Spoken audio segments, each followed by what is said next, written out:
Om Swastiastu. Terima kasih. Pada video kali ini kami akan membahas lagi terkait dengan RTM 5 jaringan enterprise dengan penerapan dan juga pengelolaan teknologi kontainer untuk solusi cloud yang efisien. Adapun tim kali ini yaitu saya sendiri, Kadek Gandhi Taruna Wijaya dengan NIM 22150911011 dan rekan saya. Baik, terima kasih. Perkenalkan nama saya Ngurah Eka Prayoga dengan NIM 2215091015. Baik, terima kasih. Perkenalkan nama saya Batia Darmawan dengan NIM 2215091050. Pada video kali ini akan menekankan bagaimana teknologi kontainer itu berfungsi pada sebuah layanan khususnya yang akan digunakan untuk perusahaan fiktif, di mana pada video kali ini kami akan mencoba untuk membahas bagaimana mendevelop untuk non-kontainernya terlebih dahulu, kemudian bagaimana penerapan kontainer nantinya yang akan berpengaruh pada efisiensi terhadap CPU, memori, dan juga yang lainnya terhadap performa layanan yang akan dibuat. Nah, untuk itu saya akan serahkan untuk pembahasan deploy non-container pada rekan saya.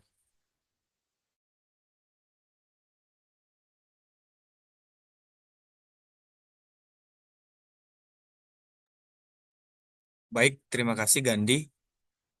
Seperti yang dijelaskan oleh Gandhi tadi, sebelum masuk kepada deploy yang non-container, sebelumnya saya akan menjelaskan mengenai deskripsi tugas pada RTM 5 ini. Nah, jadi di dalam era digital, sebuah perusahaan semakin berkembang bergantung pada layanan berbasis cloud untuk memenuhi kebutuhan teknologi informasi yang dinamis dan juga kompleks. Perusahaan fiktif Cloud Solution sebagai penyedia layanan cloud menghadapi tantangan utama dalam mengelola sumber daya komputasi secara efisien.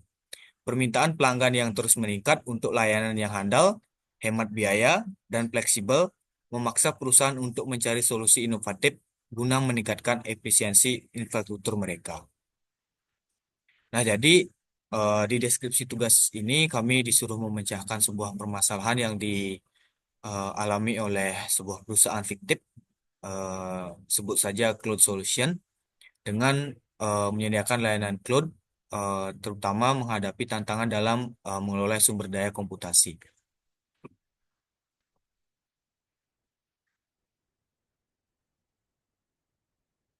Nah, kemudian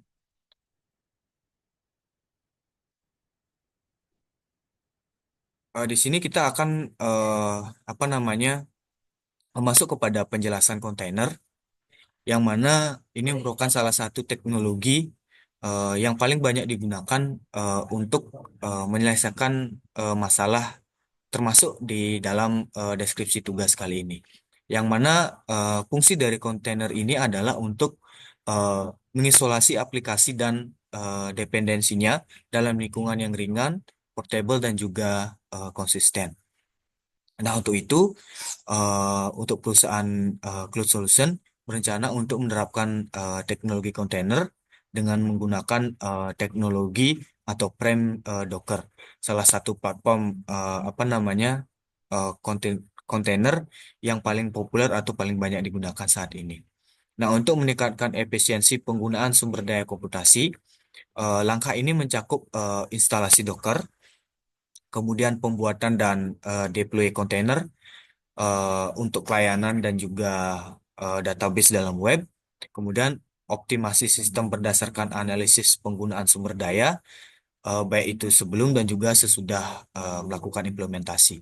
Selain itu, perusahaan juga akan mengevaluasi efektivitas dalam implementasi ini, apa namanya, dengan mengidentifikasi area perbaikan dalam bentuk limitasi untuk lebih lanjut mencapai pengelolaan sumber daya yang lebih baik dan meningkatkan kualitas yang diberikan kepada pelanggan.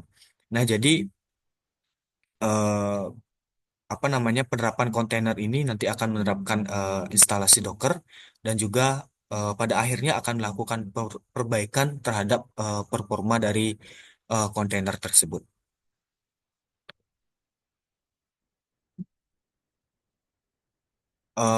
Langkah pertama yang apa namanya ingin kita coba itu ada tiga.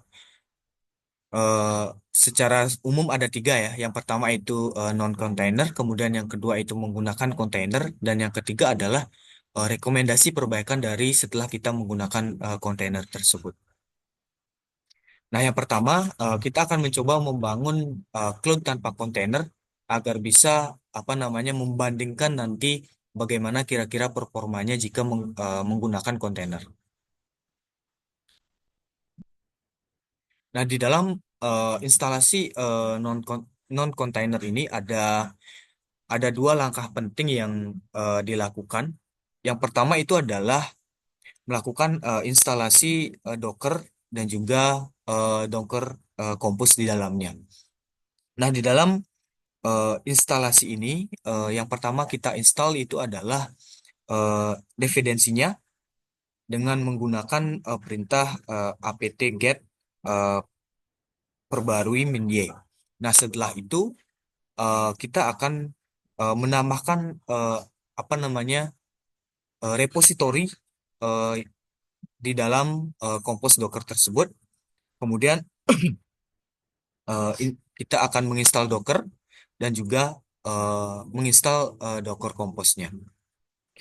Nah, karena ini apa namanya menerapkan teknologi non-container, jadi untuk langkah kedua yaitu membuat struktur dari eh, kontainernya itu saya skip karena langkah itu berada di pada apa namanya eh, Docker yang menggunakan kontainer. Nah, setelah kita menginstal Docker dan juga Docker Compose, selanjutnya kita akan membuat engines ya. Di sini eh, engines ini apa namanya diartikan sebagai sebuah wadah yang membuat dan meluncurkan hosting di dalam sebuah elemen PHP. Nah, yang pertama kita instalasi di engines ini itu adalah direktorinya tentunya untuk menyimpan atau sebagai tempat berlabuh sebuah wadah. Kemudian eh, kita menambahkan apa namanya teks atau code di dalam eh, direktori tersebut, yakni cd docker, kemudian nano docker compose. Nah, kemudian di dalam eh, nano docker compose .yml ini kita nanti akan menambahkan engines dan juga gambar nama engines itu sendiri dan juga menggunakan port 8080. Nah, setelah itu bisa langsung kita simpan ya.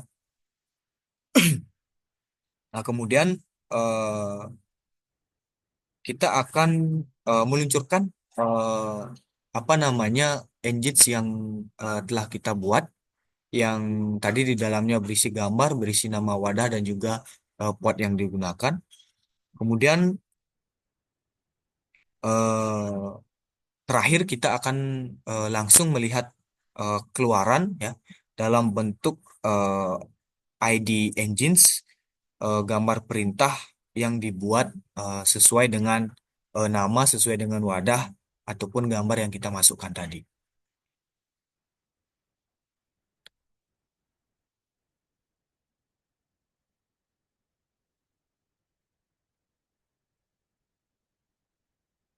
Nah, kemudian seperti yang dilihat di layar ya, ini merupakan apa namanya eh, isian dari engines ini yang mana berupa image, berupa container name dan juga port yang digunakan. Nah, mungkin untuk penjelasan non-container dari saya cukup itu saja untuk penerapan apa namanya web application ini menggunakan kontainer akan dijelaskan oleh rekan saya. Silakan.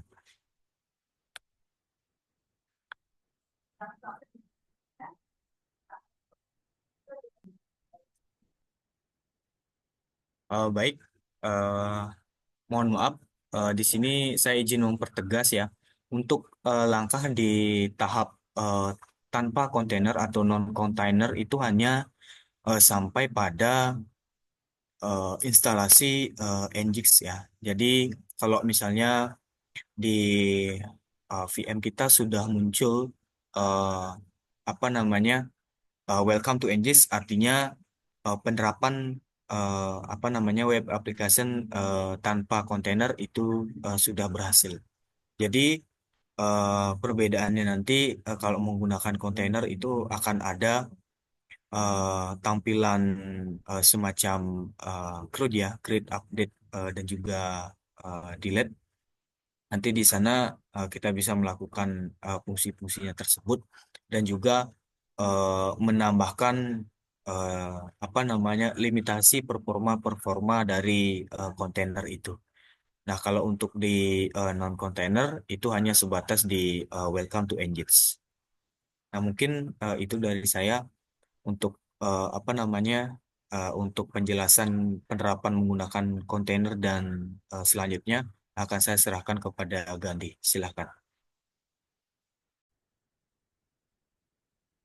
Baik, sama seperti dengan non-container sebelumnya, kita akan melakukan instalasi Docker dan juga Docker Compose sebelumnya menggunakan apt get update menye. Sebelum itu kita akan masuk ke sudo dulu dan perlu diketahui struktur yang nantinya itu bagaimana setiap komponen project itu seperti Nginx, kemudian PHP dan juga file aplikasi web itu diatur dalam direktori yang terpisah di mana Docker itu nanti digunakan untuk membangun dan juga menjalankan kontainer dari direktori ini.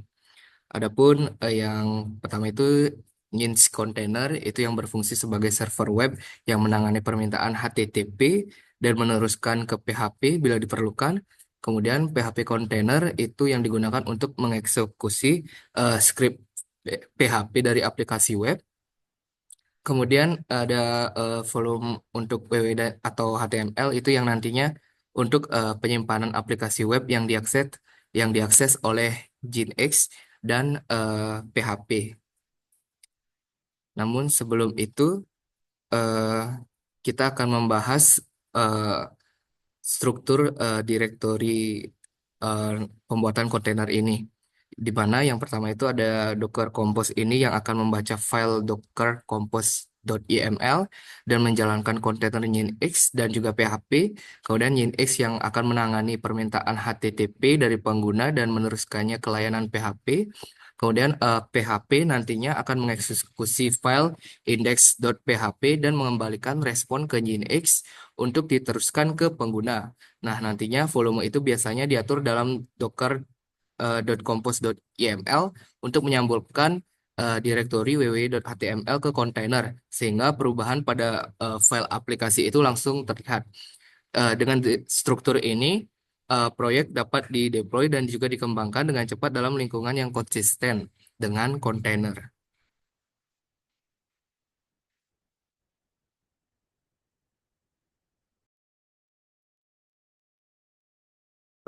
Baik, setelah penjelasan struktur tadi, kita akan melanjutkan mendevelop terkait dengan web yang berisi kontainer.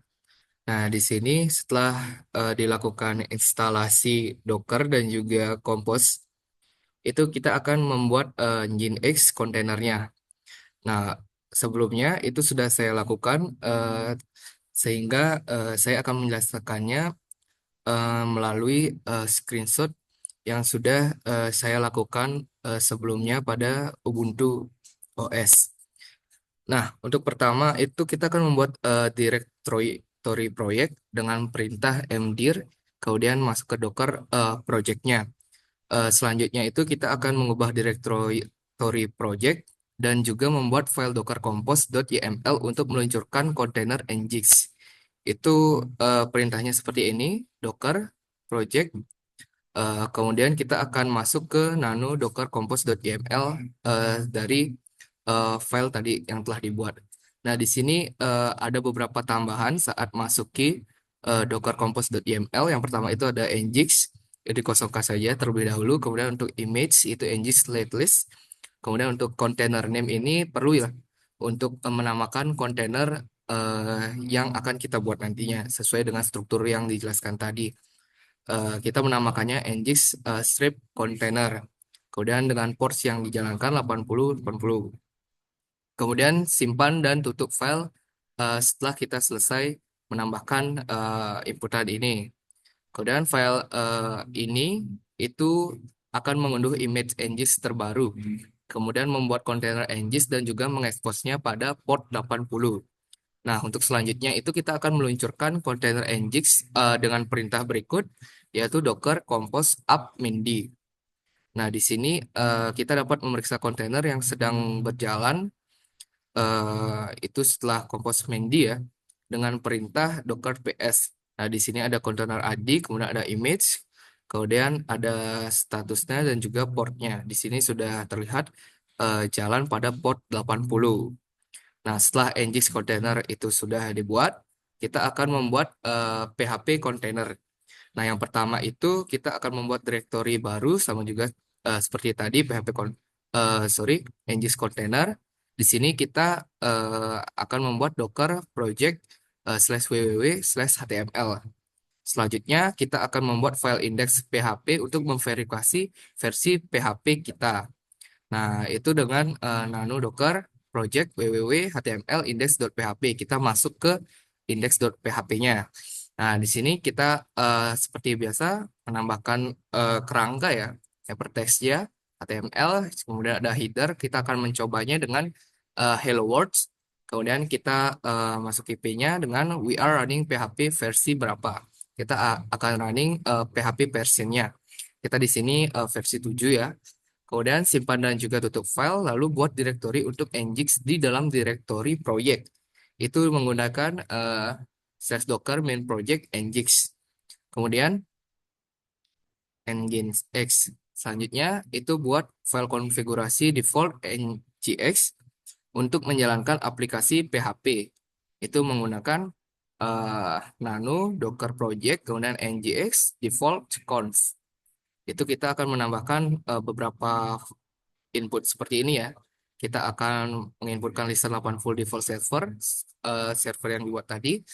Kemudian dengan root var www.html, kemudian indeks HTML-nya, dan juga indeks PHP-nya. Di sini seperti biasa default ada location, di mana saat terjadi error akan terjadi apa, dan juga lokasinya. Kemudian simpan dan tutup file setelah menambahkan file ini. Di sini saya menambahkan beberapa ya, sesuai dengan defaultnya. Kemudian selanjutnya itu kita akan membuat docker file di dalam direktori Nginx. Ini akan menyalin file konfigurasi default Nginx ke kontainer Nginx. Di sini tinggal masuk aja seperti tadi, nano docker project Nginx docker file. Kemudian tambahkan baris berikut ya, yaitu from Nginx latest. Kemudian ada copy ya di sini itu untuk default conf-nya itu etc ngs .d dan defaults.conf. Selanjutnya edit file docker compose.yml. Di sini kita masuk dulu ke nano docker compose.yml-nya. Kemudian kita hapus ya yang tadi kita build itu. Kita masukkan dengan beberapa konten terbaru, yaitu kita build nginx container name-nya kita masukin tetap ports-nya masih sama. Kemudian kita masukkan links-nya ke PHP. Kemudian follows-nya ke www.html, cek 2 var www.html. Di sini pun ada PHP yang versi 7 seperti yang saya katakan tadi. Kemudian untuk kontainer name-nya itu PHP container, expose 9000 dan juga follows-nya ke hal tersebut. Nah, saat ini kita akan simpan dan juga tutup filenya setelah selesai, di mana file yang dibuat tadi itu akan membuat PHP container baru, kemudian mengekspos PHP FPM pada port 9000, menghubungkan NGS container ke PHP container, membuat volume, dan memasangnya pada kontainer, sehingga semua konten itu akan sinkron dengan direktori kontainer var www HTML. Sekarang kita akan luncurkan kontainer dengan perintah berikut. Sebelumnya kita akan ke Docker project dulu ya, cd. Kita akan masuk Docker project. Kemudian sama ya, kita akan menggunakan Docker compose up mindi. Nah, di sini kita memverifikasi kontainer dengan menjalankan Docker ps. Nah, di sini pun juga sudah ada MySQL container. Nah, selanjutnya kita akan memeriksa apakah volume yang terpasang itu berfungsi atau tidak. Untuk melakukannya itu menggunakan edit file index PHP. Kita masuk dulu ke nano index.php-nya. Kemudian ubah pada baris hello world change are applied menggunakan seperti ini. Ada hello world, kemudian PHP echonya PHP versionnya yang dipanggil. Kemudian setelah MySQL kontainernya sudah, sekarang kita akan membuat data kontainernya. Seperti yang dilihat, itu kita telah memasang direktori www.html ke kontainer kami, NGS kontainer dan juga PHP kontainernya. Namun ini masih bukan cara yang tepat. Ini akan pada saat ini kita akan membuat wadah data yang terpisah untuk menampung data dan menautkannya ke semua wadah lainnya. Untuk melakukannya itu kita bisa edit file docker compose.html. Kita akan masuk ke nano docker compose.html, compose YML. Kemudian lakukan perubahan seperti berikut ini. Ada beberapa ya komen-komennya. Yang pertama masih sama, volume from itu kita masuk ke app min datanya. Kemudian PHP buildernya sama juga kita masukkan volume from app data. Kemudian saat app data itu memasuki komennya itu adalah true. Nah, sekarang kita akan membuat ulang dan meluncurkan semua kontainer menggunakan perintah berikut.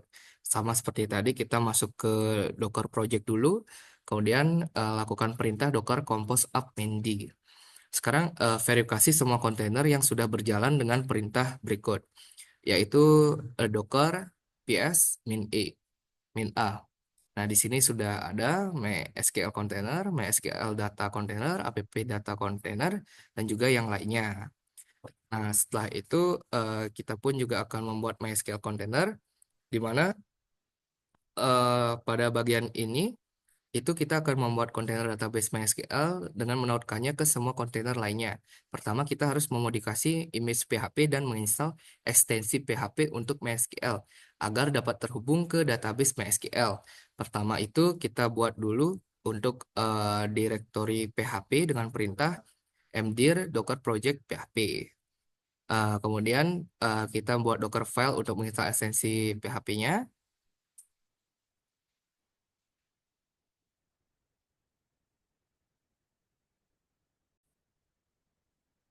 Saya lanjutkan lagi. Sorry, yang tadi itu yang pertama itu yang kita buat itu adalah direktori untuk PHP dengan perintah docker project PHP. Kemudian kita buat docker file dengan menginstal ekstensi PHP-nya menggunakan nano docker project PHP docker file. Kemudian kita akan masuk ke docker file-nya. Kemudian tambahkan baris seperti ini ya. Yang tadinya kita akan run docker phpx install pdo underscore mysql. Kemudian simpan dan juga tutup file, kemudian edit file docker compose.yml untuk membuat kontainer MySQL dan juga kontainer data MySQL untuk menampung database dan juga tabel. Menggunakan nano.yml, kemudian tambahkan beberapa baris berikut ini. Agak banyak. Yang pertama itu kita tadi itu yang kita tambahkan adalah MySQL ini. MySQL, kemudian kita sambungkan MySQL image-nya, kemudian container name yang sudah dibuat, MySQL container, kemudian volume from data itu MySQL datanya yang kita panggil, kemudian environment-nya itu sama ya, password, database, dan juga user. Kemudian adapun di sini yang kita akan tambahkan juga adalah MySQL datanya.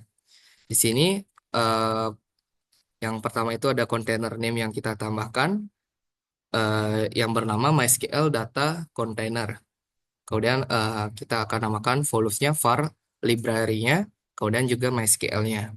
Kemudian simpan dan juga tutup file strlx ya. Kemudian selanjutnya kita akan edit file index.php dan lakukan perubahan untuk menguji koneksi database. Itu kita masuk dulu ke nano index.php-nya. Kemudian kita akan menambahkan beberapa baris berikut, yaitu sebuah kondisi ya, di mana saat tables echo itu there are no table in database akan else ambil data database-nya yang akan nantinya ditampilkan. Kemudian lalu luncurkan kontainer dengan perintah berikut ini. Sama, kita masuk ke Docker project lagi, kemudian lakukan perintah docker compose up md. Kemudian verifikasi semua kontainer yang berjalan dengan perintah MySQL container, MySQL data, app data container, dan juga yang lainnya. Kemudian adapun untuk verifikasi database connection-nya, kita akan buka ya browser melalui Mozilla, yaitu kita akan ke localhost kita dan kita akan melihat tampilan yang sudah dibuat dengan CRUD yang nantinya akan saya tambahkan.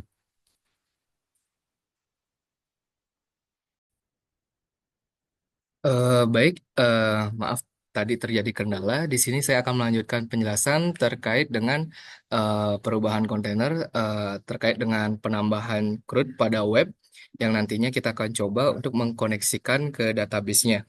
Di sini saya menambahkannya di index.php. Nah, di sini ada beberapa tampilan ya. CSS pun juga di sini sudah ditambahkan agar nantinya bisa ada tampilan CRUD pada web yang setelah dibuat. Kan di sini kita tinggal save saja. Kemudian kita langsung ke browser. Nah, di sini sudah terlihat, mungkin saya coba ulang lagi. Nah, di sini kita menuju localhost. Kemudian di sini kita masukkan misalkan tembaga. Nah, nantinya pada no item available ini akan terjadi inputan data yang dimana tembaga ini telah disimpan pada database MyDB. Di sini kita akan coba meng-add itemnya. Nah, di sini sudah terlihat. Kemudian saat kita reload pun juga, nah, sudah tersimpan pada tembaga. Kemudian untuk penjelasan terkait dengan performa kontainer ini akan dijelaskan oleh teman saya, Batia. Baik, terima kasih kesempatannya, Gandhi. Untuk selanjutnya saya akan menjelaskan terkait performa dari kontainer kami. Di sini untuk mengecek performanya itu kami menggunakan uh, sebuah tools yaitu Nmon, di mana kita perlu menginstalnya terlebih dahulu dengan sintak apt install Nmon. Nah, di sini karena kami sudah melakukan instalasi, jadi kami tinggal cukup menggunakan saja dengan mengetik Nmon saja.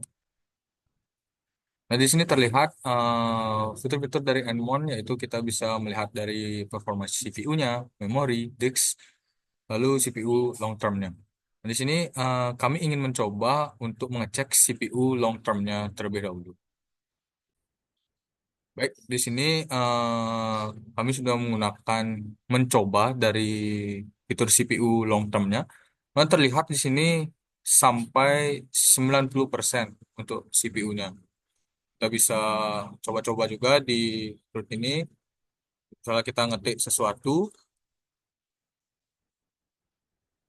yang terlihat juga performa dari CPU ini masih cukup tinggi. Maka dari itu, kami ingin melakukan memperbaiki atau melakukan perbaikan pada CPU ini, pada kontainer ini, agar dia eh, agar lebih kecil persentase CPU ini.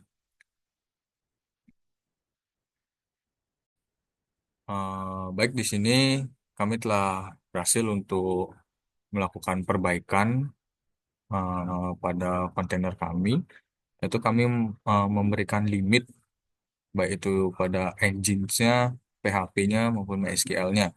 Di mana kami melakukan mengedit ini pada Docker Compose YAML. Dan di sini bisa kita lihat pada engine-nya ini, kami memberikan limit CPU sebesar 0,5 atau itu setara dengan 50% eh, dari satu dari one core-nya, di mana kami juga menglimit memorinya sekitar 512 MB. Begitu juga pada PHP-nya. Pada PHP kami juga melimit di sini CPU-nya 0,5 atau 50%, memorinya juga sama. Pada app datanya juga kami limit. Pada MySQL juga kami limit di sini, dan MySQL data juga kami limit. Nah, sekarang kita tinggal mengecek. Yang sebelumnya CPU-nya itu sangat tinggi persentasenya, apa yang akan terjadi untuk CPU sekarang? Eh, di sini kita bisa lihat pada CPU long term-nya itu masih berada di bawah 50% sesuai dengan limit yang telah kami lakukan. Itu jika kita sekalipun melakukan mengetik sesuatu pada kontainer kami, limitnya itu masih pada batas di bawah 50%. Lalu untuk memori yang telah saya limit, bisa kita cek juga menggunakan Nmon. Nah, di sini ada fitur memori. Tinggal menekan M. Ini kita bisa lihat di limit sekitar 512 MB. Eh, baik, untuk selanjutnya mungkin saya kembalikan kepada moderator. Baik, terima kasih atas perbaikan yang sudah dilakukan terhadap kontainer yang sudah dibuat. Adapun yang dapat kita simpulkan pada penerapan dan juga pengelolaan teknologi kontainer untuk solusi cloud yang efisien, di mana ada beberapa kontainer seperti PHP, MySQL, app datanya, di sini telah berhasil ya, mungkin sudah terlihat juga tampilannya terkoneksi dengan baik dan bagaimana tadi performanya untuk ilmunya tadi itu seperti apa, itu kita juga sudah bisa lihat di sini juga, di mana telah dilakukan perbaikan terhadap kontainer yang sudah dibuat dengan mendeploy memori dan juga CPU. Jadi video kali ini tuh membuktikan bagaimana manfaat besar dalam meningkatkan efisiensi, kemudian skalabilitas dan fleksibilitas sistem dengan memanfaatkan platform kontainer seperti Docker, di mana perusahaan fiksi ini itu nantinya mampu mengoptimalkan sumber daya komputasi dan juga menghadirkan solusi yang lebih handal bagi pelanggannya dalam pengelolaan customer. Kemudian implementasi teknologi kontainer ini telah memberikan dasar yang kokoh bagi perusahaan itu dalam menghadirkan solusi cloud yang efisien dan juga modern. Jadi peningkatan yang signifikan dalam efisiensi, kemudian penggunaan sumber daya dan juga fleksibilitas sistem itu menunjukkan bahwa kontainer adalah pilihan yang tepat untuk mendukung kebutuhan bisnis yang berkembang pesat saat ini. Dengan adopsi teknologi yang lebih lanjut seperti governance dan juga monitoring berbasis data, itu perusahaan juga dapat terus mengoptimalkan performa, meningkatkan kehandalan, dan juga menghadirkan layanan berkualitas tinggi kepada pelanggannya. Mungkin sekian pada video kali ini. Terima kasih. Saya tutup dengan para mesanti. Om Santi Santi Santi. Om.